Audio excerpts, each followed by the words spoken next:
Então, sobre o argumento, o que é que a gente precisa saber, né? O que é o argumento, para que serve, quais são os tipos de argumento, como é que nós podemos utilizar essa ferramenta retórica tão importante no gênero comentário do leitor. Então, o que são argumentos mesmo? Argumentos são ideias lógicas relacionadas entre si e com o propósito de esclarecer ou resolver uma determinada situação ou dúvida. Os argumentos são normalmente baseados em premissas, que são ideias, tá certo? E que ajudam a construir uma conclusão, uma síntese. No entanto, todas essas ideias ou premissas devem ter como alicerce um sentido lógico, um raciocínio lógico. Caso contrário, o final pode não parecer verdadeiro ou pode não ser válido. Então, essa é a finalidade principal do argumento, é trazer essa veracidade à ideia, à tese, tá certo? Então, por norma, gente, os argumentos, eles servem principalmente para provar, para dar veracidade, para trazer a prova, né, como um ponto de vista, uma decisão ou uma ideia. O seu objetivo, nesse caso, consiste em justificar determinado objeto que, na verdade, é a causa do debate. Então, pessoal, como o argumento é a principal ferramenta retórica desse gênero, e ele serve para validar, para dar veracidade à tese ou à ideia, nós vamos ver aqui os principais tipos de argumento. Nós temos o argumento de autoridade, esse aqui é top. Por quê?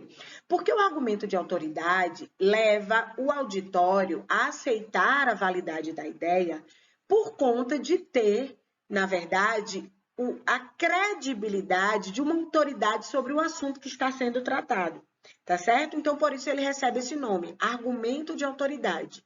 Uma pessoa que estudou sobre o assunto, que pesquisou, ele traz a sua palavra como fundamentação para a veracidade dessa tese ou dessa ideia. Outro tipo de argumento muito utilizado é o argumento por evidência. O que é isso? Então, o argumento por evidência, ele pretende levar o auditório a admitir a tese ou a conclusão, justificando-a por meio de uma evidência de que ela se aplica aos dados considerados. Então, o argumento por evidência vai levar em consideração os dados, uma pesquisa, uma estatística, que vai evidenciar os fatos, né, para dar veracidade à tese ou à ideia. Temos também o argumento por comparação, também conhecido como argumento por analogia. Analogia, gente, nada mais é do que uma comparação. Então, no argumento por comparação, o argumentador pretende levar o auditório a aderir à tese ou conclusão com base em fatores de semelhança ou de analogia. Esses fatores de semelhança é o que a gente chama de comparação. Comparar um fator a outro, um fato a outro, evidenciado pelo dado que aqui é representado.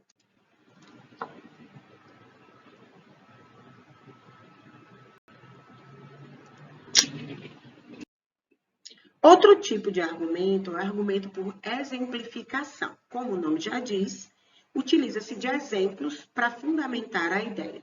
Então, no argumento por exemplificação, o argumentador vai se basear ou vai basear a tese ou a conclusão em exemplos que sejam representativos, os quais, por si só, já são suficientes para justificar a ideia. Outro tipo de argumento é o argumento de princípio. Então, nesse argumento, a justificativa é um princípio, ou seja, uma crença pessoal que vai ser baseada numa constatação. Só que essa constatação tem que ser lógica, científica, ética e até estética. Então, tem que ter uma base, não pode ser um pensamento pessoal sem justificativa, sem lógica. Então, esse tipo de argumento ele vai ser aceito como verdadeiro por ter uma validade universal. Os dados aqui apresentados, por sua vez, dizem respeito a um fato isolado, mas, aparentemente, está relacionado a um princípio a que se acredita. Ambos vão ajudar o leitor a chegar a uma tese ou uma conclusão por meio de uma dedução. Argumento por causa e consequência. Então, nesse tipo de argumento, a tese ou a conclusão vai ser aceita justamente por ser uma causa ou uma consequência dos dados. Então, gente, continuando, como a gente está falando de argumento, é necessário que a gente entenda que em textos que a gente utiliza o argumento como uma ferramenta retórica, sempre é muito bom que a gente utilize o contra-argumento. Então, nós vamos falar um pouco sobre o contra-argumento. O que é e como utilizar. Aristóteles, ele defendeu uma tese, né, de que toda ideia deveria ter uma outra ideia contrária para que o pensamento fosse sintetizado. Então, ele chamava isso de tese, antítese ou antitese e síntese. É o que a gente utiliza aqui nesses textos que são argumentativos, como a gente está trabalhando o comentário do leitor. Comentário do leitor é necessário o uso do argumento para fundamentar a ideia ou a tese que está sendo discutida ou debatida. Então, o contra-argumento, na verdade, é um argumento que vai se opor a outro. É uma prova ou uma afirmação que vai negar ou se contrapor a outra que foi anteriormente afirmada. O contra-argumento, então, vai de encontro à teoria. A teoria que foi, na verdade, falada anteriormente, que foi defendida. Certo? Então, qual a definição de contra-argumento, né?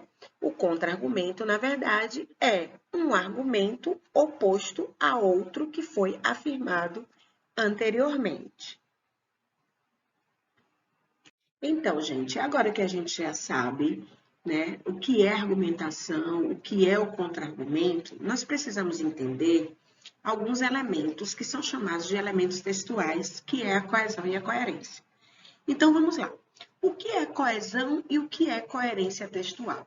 São mecanismos que são fundamentais na construção textual. Não só na construção do texto, do gênero que a gente está estudando, mas de qualquer texto e de qualquer gênero. Tá certo? Então, preste muita atenção nessa questão dos elementos textuais, porque você vai utilizar na produção e na construção, inclusive, de outros gêneros. Para que um texto seja eficaz na transmissão da sua mensagem, então é essencial que ele faça sentido para o leitor. Além disso, deve ser harmonioso, de forma que a mensagem flua, segura, natural e agradável aos ouvidos. Então, vamos lá, continuando o nosso estudo, o que é a coesão textual? A coesão, gente, é o resultado de uma disposição e da correta utilização das palavras que propiciam a ligação entre as frases, os períodos e os parágrafos de um texto. Ela colabora com a organização do texto e ocorre por meio de palavras que são chamadas conectivos de coesão textual. Então, resumindo, a coesão textual ela é gramatical. Quem vai fazer, na verdade, essa ligação entre as partes do texto são palavras que a gente chama de conectivos e são palavras que, na verdade, estão dentro, por exemplo, das classes gramaticais, como os pronomes. Então, vamos ver alguns mecanismos de coesão. A gente tem a coesão referencial ou coesão de referência. Então, a gente utiliza aqui pronomes pessoais ou possessivos, né? Substituindo termos que foram ditos anteriormente, para que a gente evite a repetição dessas palavras. Então, por exemplo, João e Maria casaram. Ao invés de dizer João e Maria casaram, João e Maria são os pais de Ana e Beto, a gente substitui João e Maria pelo pronome eles. E eles vai fazer referência a um termo que foi dito anteriormente, que é João e Maria. Então, ficaria assim: João e Maria casaram, eles são pais de Ana e Beto. Isso a gente chama de coesão referencial.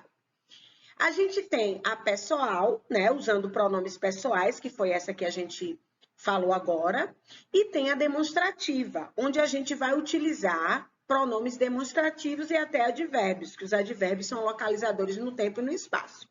Então, vamos dar um exemplo. Fiz todas as tarefas, com exceção desta, pronome demonstrativo. Arquivar a correspondência. Comparativa, utilização de comparações através de semelhança. Então, a gente tem exemplo, mais um dia igual aos outros. Então, gente, note que a gente, para utilizar a coesão referencial, a gente vai utilizar pronomes, advérbios, né? E os pronomes podem ser pessoais ou demonstrativos, tá certo? Vamos continuar. A gente também tem a coesão por substituição, que é quando a gente substitui um elemento por outro e é uma forma de evitar também essas repetições. Então, a gente pode utilizar palavras também como sinônimos.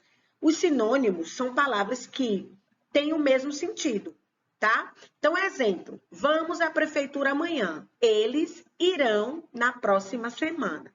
Observe que a diferença entre a referência e a substituição está expressa especialmente no fato de que a substituição acrescenta uma informação nova ao texto. Lá na referência, não. A gente utiliza uma palavra que vai substituir um termo que foi dito anteriormente, que é o caso aqui de João e Maria casaram, eles são os pais de Ana e Beto. Então, o pronome aqui, pessoal, ele referencia as pessoas, que é João e Maria, mas não acrescenta nenhuma informação adicional ao texto. E o que é a coerência textual? Coerência, trocando em miúdos, vamos dizer dessa forma, é o sentido do texto. Então, é a relação lógica das ideias de um texto que decorre da sua argumentação, que vai ser, então, o resultado, especialmente dos conhecimentos do transmissor da mensagem, ou do emissor, que é aquele que emite a mensagem. Um texto contraditório e redundante, ou cujas ideias iniciadas não são concluídas, é um texto incoerente, ou seja, um texto sem sentido. E essa incoerência vai comprometer a clareza do discurso, a sua fluência e a eficácia da leitura. Então, a coesão e a coerência são elementos textuais de grande importância na produção do texto. Temos também os fatores de coerência. Então, são inúmeros os fatores que vão contribuir para a coerência de um texto, tendo em vista a sua abrangência. Então, nós vamos ver apenas alguns, tá certo? Primeiro, um dos fatores de coerência é o conhecimento do mundo, conhecimento de mundo. Então, é o conjunto de conhecimento que nós adquirimos ao longo da vida e que são arquivados na nossa memória. São os chamados frames, que são os rótulos. Esquemas, que são planos de funcionamento, como a rotina alimentar, né, o café da manhã, o almoço e o jantar. E planos. Nós temos que planejar algo com um objetivo, tal como jogar algum jogo, né? E os scripts, que são roteiros, tal como normas de etiqueta. Então, aqui só são exemplos de alguns fatores de coerência sobre o conhecimento de mundo, que é aquele conhecimento que a gente vai adquirindo ao longo da vida e que a gente vai utilizar na questão da produção textual. Outro fator de coerência importante é a informatividade, ou seja, a informação.